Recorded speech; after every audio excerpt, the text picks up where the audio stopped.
Andy Schleck, pardon, qui a été victime d'une chute et qui se tient la clavicule. Oh là là, c'est une très mauvaise nouvelle. C'est une très mauvaise nouvelle pour le Tour 2010. Car si Andy Schleck se tient la clavicule, c'est peut-être tout simplement qu'il aura beaucoup de mal à obtenir peut-être l'objectif qu'il s'est fixé cette saison. Il va repartir bien sûr, mais on est inquiet pour l'un des favoris. Il perdra beaucoup de temps aujourd'hui. Il y a eu beaucoup de chutes puisque De La Fuente aussi est tombé. Vous le voyez ici aux côtés de Franck Schleck. Beaucoup de coureurs sont tombés dans cette descente et malheureusement c'était prévisible.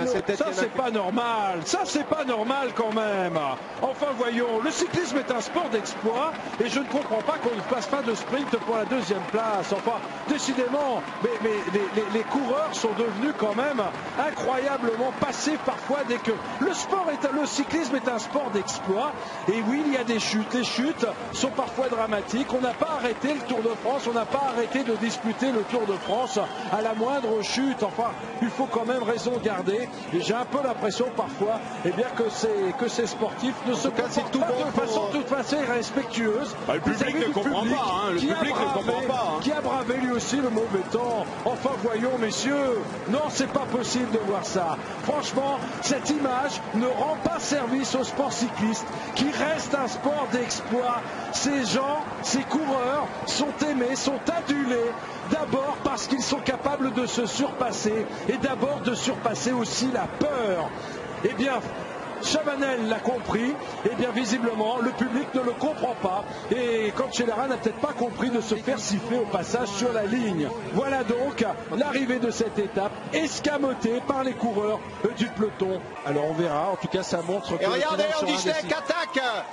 La voici cette attaque d'Andy Schleck qui provoque la réaction immédiate d'Alberto Contador. C'est une attaque en costaud. Attention, Contador ne peut pas suivre. Contador s'est relevé. Contador s'est relevé. Samuel Sanchez ne sait pas ce qu'il doit faire. Il va y aller. S'il veut la victoire d'étape, il doit y aller. Et pour l'instant, Andy Schleck paraît très fort. C'était prévisible que... Oh, regardez. Cadel Evans qui est en train de complètement, de littéralement laisser filer tout le monde. Alors que Andy Schleck continue sur sa lancée.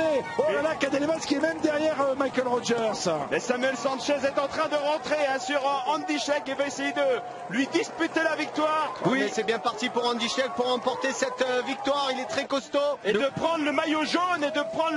N'oublions pas que ce matin, il n'avait que 30 secondes de retard sur Cadel Evans. Cadel Evans qui se bat mais qui a déjà perdu beaucoup de terrain. C'est incroyable le terrain qu'ils ont perdu. Ça dénote l'extrême fatigue de tous ces coureurs. Alors que Racing a relancé l'allure, mais que personne ne reviendra sur ces deux coureurs. A priori, puisque l'on est maintenant à 400 mètres de la ligne. Samuel Sanchez et Andy Schleck vont se disputer la victoire de cette étape. Alors que derrière, nous avons Robert Racing, Alberto Contador, Ivan Basso, Jürgen Vandenbroek et Cadel Evans qui est venu se replacer dans la roue de ses coureurs. Attention, il ne perdra peut-être pas quand même 30 secondes puisqu'il est venu se replacer. Il devrait prendre le maillot jaune. Mais Andy Schleck va marquer des points importants. Il va reprendre du terrain à tous ses adversaires. Il va surtout reprendre du terrain à Alberto Contador qui le devançait déjà. Alors que Samuel Sanchez, ici est toujours en tête. Samuel Sanchez qui porte les couleurs de la formation Euskaltel, le champion olympique et qui va peut-être s'imposer. Bien non, victoire d'Andy Schleck. On ne s'est pas fait de cadeau à l'arrivée de cette étape. La folie pour Andy Schleck qui fait une excellente opération aujourd'hui, qui remporte l'étape, qui se rapproche évidemment du maillot jaune, qui sera ce soir porté par Cadel Evans qui en termine dans ce groupe à quelques ans. Cadel Evans, ça y est, le maillot jaune est distancé. Le maillot jaune s'est fait distancer alors qu'il y a encore pourtant beaucoup de coureurs dans ce peloton alors que son équipe a travaillé toute la journée. La journée de repos a été dure pour Cadel Evans. Il y en a certains qu'on récupéré, mais il y en a d'autres là maintenant qui s'attisent par rapport à ce... Cadel Evans est dans un moment difficile, mais décidément ce maillot jaune ne lui porte pas toujours chance, parce que si le maillot arc-en-ciel, et il le disait, c'est un peu son porte-bonheur, eh bien le maillot jaune sur les épaules, vous le voyez, ne lui réussit pas vraiment, alors que l'on va certainement voir Daniel Navarro maintenant entrer en action en tête de ce peloton pour essayer de durcir la course, pour essayer de creuser la différence par rapport à Cadel Evans en perdition et qui n'a aucun équipier à ses côtés. Ouais, Lance Armstrong s'écarte. Lance Armstrong, c'est fini aussi pour Lance Armstrong. Et là on accélère, à mon avis il va y avoir un petit duel entre Andy Schleck et Alberto Contador. Oui, le duel attendu d'où se retrouve exclu Cadel Evans. Alors une première question, puisque l'on est encore, on n'est pas encore en vue du sommet, vous vous en doutez, du sommet de ce col de la Madeleine, qui fait, je vous le rappelle, 25 km et qui semble fatal maintenant à Sandy Cazard aux avant-postes de la course. Sandy Cazard qui est en train de se faire décrocher. On va retrouver simplement 3 coureurs, Luis Leon Sanchez, Damiano Cunego et Anthony Charteau, alors que Daniel Navarro est en train de faire le forcing maintenant. Daniel Navarro qui accélère singulièrement l'allure pour essayer de lâcher encore des coureurs et bien sûr pour essayer de creuser l'écart par rapport à Cadel Evans. Feimer est distancé. Imaginez, il reste encore 10 km d'ascension. Plus que 3 coureurs en tête. Et parmi eux, les 2 grands favoris désormais. Ceux qu'il faudra considérer comme les 2 grands favoris de ce Tour 2010. Navarro surpuissant, Contador dans son sillage. Et Andy Schleck, rappelons-le, qui devance ce matin au classement général qu'Alberto Contador de 41 secondes. Cadel Evans, lui, est en perdition, il a d'ores et déjà perdu son maillot jaune, et celui qui est en position à l'heure actuelle pour prendre le maillot jaune, eh bien ça se joue évidemment entre Luis Leon Sanchez à l'avant de la course. Alberto Contador ne peut pas attaquer de suite. Andy Schleck à l'image qui est en train d'accélérer pour essayer de lâcher Alberto Contador. Andy Schleck se sent très fort. Andy Schleck se sent très fort, se sent en confiance, alors que rappelez-vous tout à l'heure, eh bien son père Johnny Schleck sur cette antenne disait que ce n'était pas forcément une étape qui lui permettrait de faire des différences, à moins bien sûr qu'il puisse profiter d'une situation exceptionnelle. Et nous sommes dans une situation exceptionnelle, puisque Cadel Evans a été distancé, puisque Jürgen Van den Broek a été distancé, puisque Denis Menchoff et Roman Kreuziger ont été distancés, tout comme les Willy Feimer, le dernier leader. Alberto Contador, alors on retrouve Cadel Evans alors que Andy Schleck vient d'attaquer à nouveau. Et oui, Andy Schleck, il va y avoir un duel entre Andy Schleck et Contador, mais Contador est un peu moins que Schleck, donc forcément il ne veut pas lui prendre le relais et il va le laisser faire. Alors que nous avons justement sur la route du Tour, eh bien Hervé Salafranc qui se trouve aux côtés justement de ces hommes, aux côtés de Andy Schleck, qui décidément, Hervé, ne parvient pas à décrocher Alberto Contador. Non, en tout cas, on a le mano à mano que l'on attendait, royal. Il est enfin intervenu, on est à en gros 10 km du sommet. Maintenant, si mes comptes sont exacts, et ça avait temporisé pendant un moment, ça avait permis à Samuel Sanchez de revenir, mais Andy Schleck a remis une accélération et Samuel Sanchez a sauté à nouveau. Mais là, pour l'instant, les 2 hommes ne se quittent plus. C'est Andy Schleck qui amène Alberto Contador dans sa roue. Andy Schleck ne cesse de se retourner pour éventuellement voir s'il peut placer en attaque, ou en tout cas se prémunir, pourquoi pas, d'un contre d'Alberto Contador. Là, les pourcentages sont relativement importants. Le sont-ils suffisamment pour placer une nouvelle attaque? On va voir la réponse dans quelques instants. Mais en tout cas, les suiveurs ne s'y sont pas trompés. Il y a une véritable meute de motos, qu'elle soit de radio ou de photographe. Attaque de Schleck à nouveau. Alberto Contador s'accroche, il a sauté immédiatement dans sa roue, il s'accélère fort. Andy Schleck a mis une grosse accélération et nous sommes obligés d'avancer. Andy Schleck accélère fort, Alberto Contador s'accroche et pour l'instant il répond, mais Andy Schleck insiste. Effectivement, Hervé Salafranc, nous avons vu cette passe d'armes absolument étonnante entre ces 2 hommes. Ça y est, la bagarre est partie. Et c'est Contador. Où est Andy Schleck? Évidemment, il va réagir dans la roue de l'Espagnol. Ouais, mais il réagit pas vraiment de suite. Attention, regardez, Contador accélère et Andy Schleck temporise un peu, mais il revient avec du braquet. Hein. Regardez Contador, il y a un coup de pédale un peu plus facile. Andy Schleck un peu en difficulté. Oui, Andy Schleck en difficulté. Andy Schleck est en train de se faire distancer, il perd mètre par mètre alors que Contador a trouvé un allié de circonstance avec Joaquin Rodriguez. Il va accélérer Contador, c'est vraiment une montée pour lui. Ben là il est un petit peu pris entre deux. Non, il va accélérer. Il va se refaire un peu, il va en remettre. Regardez, ça c'est normal. Vinokourov est juste devant. Hein. Vinokourov est juste devant. Il sait que s'il accélère, il condamne d'une certaine façon Vinokourov. Alors que va-t-il faire? Il se retourne. Il a évalué le retard d'Andy Schleck. Et il insiste. Et Andy Schleck est en train de craquer là. Parce que lui il est en train de monter avec du braquet, forcément Contador c'est le pur grimpeur. C'était prévisible que Andy Schleck soit un peu mis à mal dans cette montée, un peu comme les Pyrénées. Les Pyrénées sont à l'avantage de Contador. Et Contador doit être transcendé aujourd'hui. Le maillot vert a changé d'épaule. Le maillot à pois a changé d'épaule. Est-ce que le maillot jaune va changer d'épaule aujourd'hui? Rappelons qu'Alberto Contador n'a que 41 secondes de retard. Que 41 secondes de retard sur Andy Schleck. Et Contador va rentrer sur sur Alexandre Vinokourov. Oui, tout à fait. Il n'y a plus que lui avec une vingtaine de mètres d'avance et les deux vont rouler ensemble. Regardez, il a vu. Il va retrouver les ressources pour essayer de l'amener peut-être. Oui, du coup, Vinokourov maintenant va se transformer en équipier s'il peut le faire. Je suis pas sûr quand même. Oui, il va se transcender. Pour connaître un peu la personne, regardez cette image, les deux coureurs de l'équipe Astana, les deux coureurs de la même formation ensemble pour essayer de repousser évidemment. Eh bien, Andy Schleck a-t-il un équipier à ses côtés? Je ne crois pas. On voit ici Joaquin Rodriguez qui est également là. Non, finalement, Vinokourov ne peut rien faire pour Alberto Contador. Joaquin Rodriguez espère la victoire d'étape. Contador espère reprendre du temps au-delà du maillot jaune dont il ne se préoccupe peut-être pas pour l'instant. Mais reprendre du temps, réduire cette distance de 41 secondes. Et l'on est dans la dernière ligne droite maintenant qui mène ici sur cet aérodrome de Mende. Et Contador va essayer de l'emporter, il va la jouer en pista. Il veut tout, Contador, alors qu'il devrait essayer de reprendre du temps. Eh bien non, il veut absolument gagner cette victoire. Contador a une bonne pointe de vitesse. Oui, mais Joaquin Rodriguez essaye de le remonter maintenant, il y parvient. Joaquin Rodriguez qui a réussi à dépasser Alberto Contador. Contador qui ne pourra rien faire pour finalement remporter cette étape. Première victoire de l'équipe Katusha avec Joaquin Rodriguez. Deuxième et troisième, Contador et Vinokourov de l'équipe Astana. Alors que pour la quatrième place, eh bien on a Jürgen Vandenbroek qui passe, mais avec quoi, une dizaine de secondes de retard. Psychologiquement, ça va faire du bien à Contador, ça, parce qu'il va arriver dans les Pyrénées en ayant lâché Andy Schleck. Pas tarder, regardez. Et bien voilà, à 4 km 500 du sommet, à 5 km en ce qui concerne plutôt ses coureurs, un peu plus de 5 km. Contador vient d'attaquer et Andy Schleck le savait, comme si Contador était allé le chercher à l'arrière de ce groupe pour l'attaquer maintenant. Première banderie de la part de Contador. Voilà. Et Schleck était dans son sillage et va pouvoir suivre. Et c'est pas fini, Menchov. Vous avez vu Menchov, la facilité avec laquelle il s'est calé dans ce sillage. Et l'avantage de Contador, c'est qu'il va pouvoir attaquer comme ça plusieurs fois. Et à chaque fois, regardez, Menchov a pris le relais, ça c'est bon signe pour Contador. C'est moins bon pour Riblon à l'avant, qui a encore 2 minutes d'avance. Alors que Carlos Sastre a été repris par ses coureurs et va tenter de s'accrocher. Menchov qui se retourne, hein, il a vu Samuel Sanchez revenir, donc il se relève.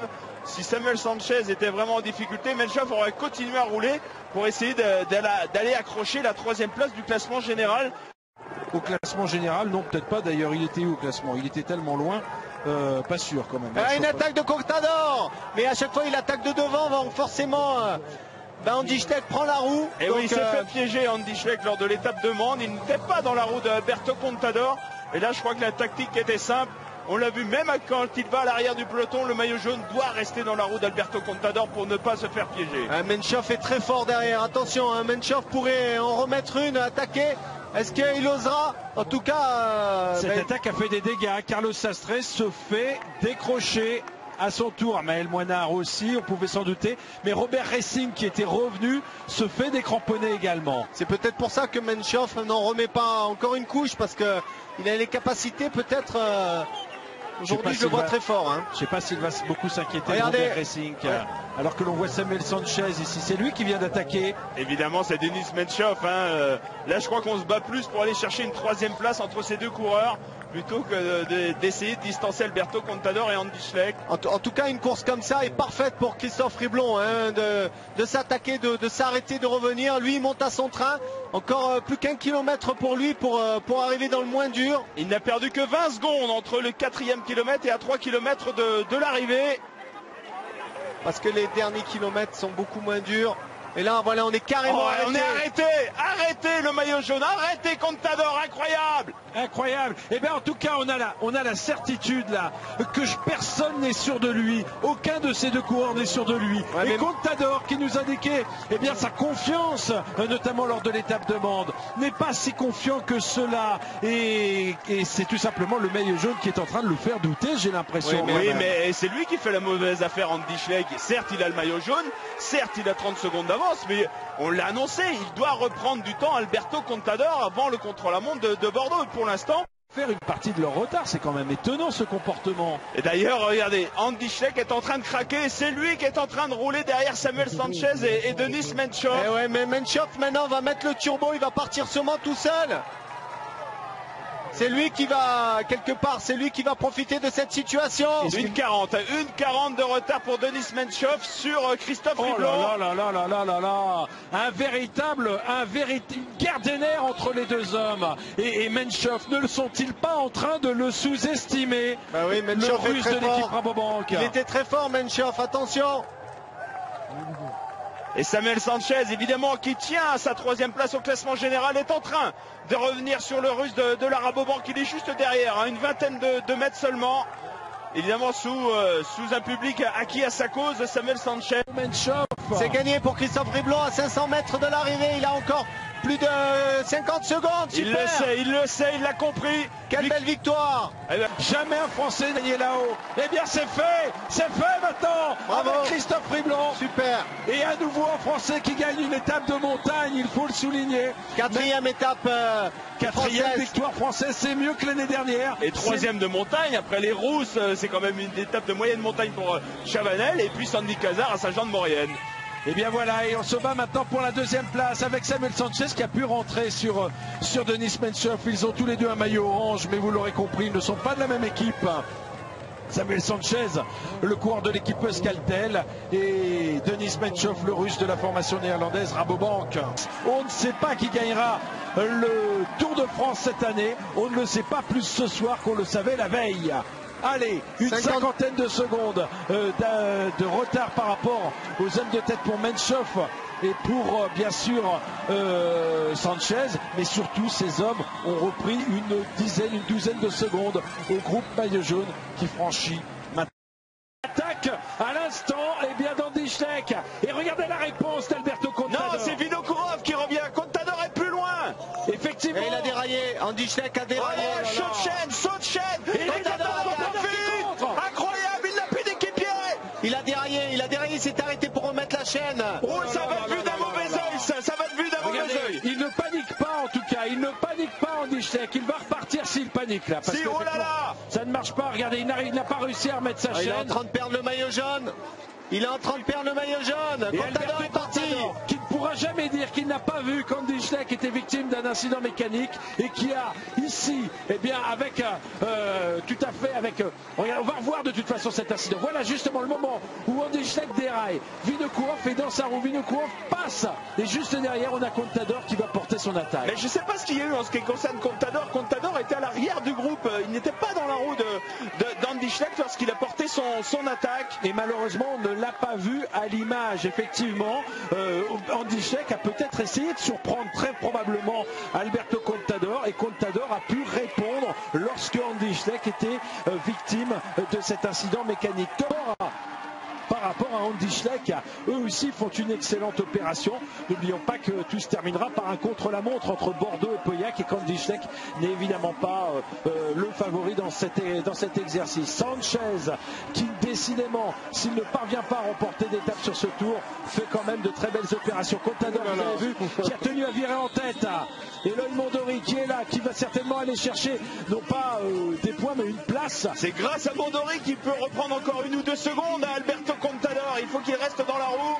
Voilà, c'est fait avec donc 2,48 de retard au passage sur la ligne par rapport bien sûr au vainqueur du jour Thomas Vauclair. Et bien on va avoir dans quelques instants un écart, le retard concernant bien sûr Andy Schleck, Jürgen Vandenbroek et Alexandre Vinokourov qui est bien sûr est resté en 3e position.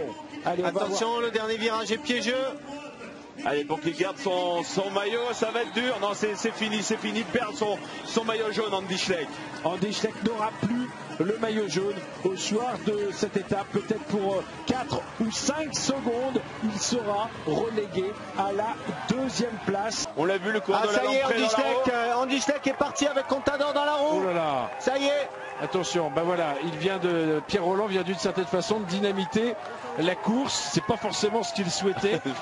C'était là qu'il fallait attaquer dans le plus fort pourcentage. Et bien sûr, il y a des coureurs qui payent. Leifheimer Qui paye cher cette attaque. Et oui, Leifheimer hein, qui était dans le top 10 ce matin, 7e au général, il risque de reculer. Menchoff a du mal à revenir. Vandenbroek est distancé. On voit Rodriguez qui arrive à suivre le rythme des deux premiers du classement général. Sanchez a disparu et Denis Menchoff est en train de revenir régulièrement. Richard Virenque, vous aviez dit hein, qu'on allait attaquer à la sortie du village, comme vous avez dit, de barrage. Oui, mais c'était le moment qui était idéalement placé pour pouvoir sortir. Pourquoi? Parce que c'est le plus fort pourcentage et en même temps il reste 10 km et en 10 km et bien là on peut faire des écarts. Est-ce que ça sera suffisant? Est-ce que on pourra le lâcher? Schleck pourra lâcher Contador, mais regardez, en tout cas il essaye. Samuel Sanchez ici qui s'est fait distancer et qui a pris quand même qui a pris beaucoup de retard, est en train de tenter de boucher. Il était mal placé, j'ai l'impression. Il revient à sa main. Mais je crois que Contador a envie. Regardez, voilà, attaque d'Alberto Contador. Et cette fois-ci, Andy Schleck va essayer de réagir. Contador sur la gauche. Andy Schleck qui vient se mettre dans le sillage. On est à 3 km 800. Et bien voilà, Alberto Contador, comme il le fait à chaque fois, il n'a pas pu résister à cette tentation. Alberto Contador va essayer de porter les stockades. Mais Andy Schleck est en train de revenir sur lui. Contador n'a pas été aussi impérial qu'il l'était l'année dernière dans ses démarrages. Attention à la prochaine attaque. Là, cette attaque a fait très mal à Schleck. Hein. Donc si Contador en remet une autre. Regardez le regard, joli. Le regard d'Andy Schleck, un regard de braise, ici adressé à Alberto Contador. Tu ne me lâcheras jamais dans la montagne sur ce Tour 2010. Tu le gagneras peut-être, mais tu ne me lâcheras pas. Moi, je t'ai lâché à Avoria. Exactement. Et regardez, le coureur luxembourgeois vient se replacer en tête. Cette fois-ci, il se méfie néanmoins parce qu'il sait que Contador procédera peut-être de la même façon un petit peu plus haut. Contador, harangué par ses supporters que l'on voit à ses côtés. Évidemment des supporters passionnés par ce champion qui, vous le voyez, fait encore preuve de panache et ne va pas se laisser, ne va pas se contenter de rester dans le sillage du luxembourgeois. Ouais, on attend aller aujourd'hui pour pouvoir venir justement applaudir ce spectacle magnifique, ce duel au sommet entre ces deux grands champions que l'on retrouve ici. Alberto Contador qui n'a pas encore gagné d'étape et le vainqueur d'Avoria avec Andy Schleck sur la droite. Andy Schleck qui monte à sa main. Andy Schleck à 350 mètres de la ligne. On a trouvé des barrières maintenant, des barrières sur le côté où se trouvent évidemment les spectateurs. Andy Schleck s'est retourné. Il regarde Alberto Contador à 300 mètres. Va-t-on assister à un sprint entre les deux hommes? Alberto Contador est là. Pour l'instant, il patiente. Il reste légèrement décalé sur le côté gauche dans le sillage d'Andy Schleck. Il ne va pas tenter quoi que ce soit, Alberto Contador, apparemment. Alberto Contador va laisser la victoire à Andy Schleck, comme le disait Richard Virenque, de façon peut-être à acheter d'une certaine façon la sympathie du public, à moins qu'il tente dans un sprint très court. Andy Schleck, non, reste en tête. Andy Schleck sait maintenant qu'Alberto Contador ne va pas lui disputer la victoire d'étape. Les deux hommes sont au coude à coude. Les deux hommes sont là au coude à coude, noyés dans le brouillard. Et c'est finalement dans cette lutte au couteau auquel nous avons assisté tout à l'heure, et bien que l'on est peut-être en train d'assister au kilomètre le moins rapide entre les deux hommes. Victoire d'Andy Schleck, Contador ne lui a rien contesté. Eh bien oui, c'est vrai. Je trouve pour le public, c'est un peu une manque de respect entre ces deux grands champions et c'est d'une certaine façon un manque de respect à l'égard d'Andy Schleck. Je suis persuadé qu'Andy Schleck, au fond de lui, je ne sais pas ce qu'il racontera aux journalistes, eh bien qu'il n'apprécie pas tellement ce genre d'offrande. Lui, il était venu ici pas pour gagner une étape ou deux, puisque c'est désormais son deuxième succès. Sa victoire à Avoriaz était belle, était magnifique, elle était pleine de panache et quand on a gagné de cette façon devant Contador à Avoria, on n'a pas besoin de récupérer quelques miettes au sommet du Tourmalet. Vous le présentez maintenant à 300 mètres de la ligne. Il sait déjà qu'il a remporté ce Tour de France. C'est pratiquement chose faite sur le plan sportif. Il faudra bien sûr demain rallier les Champs-Élysées. Il n'aura pas une marge considérable, mais elle sera suffisante, évidemment, pour ne pas être inquiété demain à l'occasion de cette dernière étape. Et bien voilà, Alberto Contador qui passe la ligne en 35e position. 5 minutes et 43 secondes après Fabian Cancellara. Alberto Contador qui est néanmoins quand même pointé avec pratiquement 2 minutes de retard sur Denis notamment dans les dernières heures de la matinée. Comme Bert Grapsch qui était ce matin le premier coureur à s'élancer, c'était peu de temps après 10 heures. Voilà donc le classement de cette étape, et vous ne voyez pas d'ailleurs dans ce classement de cette étape en raison des pour l'emmener dans ce sprint massif, c'est Brad Lancaster, Tourusoft avec Petaki juste derrière, Marc Cavendish qui est parti, la fusée Cavendish. Oh oui, Cavendish qui va remporter ce sprint, cette 5e victoire d'étape pour Marc Cavendish qui met tout le monde dans le vent. Marc Cavendish qui s'impose devant Tourusoft, alors que l'on a vu deuxième devant Petaki qui va conserver son maillot vert. Devant effectivement Alessandro Petaki, alors que Tourusoft était derrière, et Contador qui remporte pour la 3e fois le Tour de France, entouré de sa garde turquoise. Et bien voilà donc ce Tour de France est officiellement terminé avec la victoire de Marc Cavendish en ce qui concerne l'étape, et bien sûr le succès si disputé obtenu en cette 97e édition du Tour de France par Alberto Contador.